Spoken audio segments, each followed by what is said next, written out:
It's interesting when it comes to Dricus Du Plessis, and I'm not looking for you to break any news here. Obviously, you know he was on the Anik Florian podcast on Monday. You can check out that exclusive on the DraftKings YouTube channel. But, you know, both feet are banged up. The facial swelling subsided considerably from Saturday to Monday. But can you speak to like what the financial swing? I don't need numbers, but is it a huge swing for him fighting at 300 versus say 302 headlining the show on his own?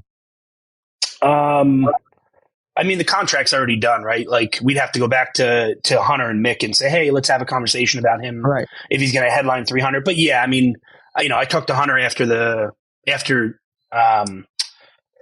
fights, and he said, if we do decide to go with Dricus for 300, we'll sit down and get it sorted out and make sure he's happy with what we do.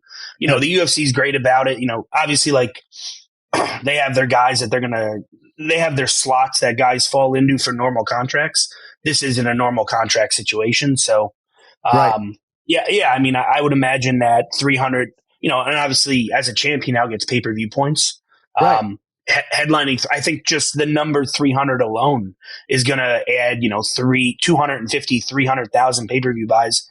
Just the number. It don't matter who's on the card. So, obviously I think there's a huge incentive for him to be healthy and make a play to try to headline 300. I mean, he wants to do it. We've had the talks. He wants to do it. It's just about making sure he's healthy. I think the belt and retaining his championship is more important than fighting on UFC 300.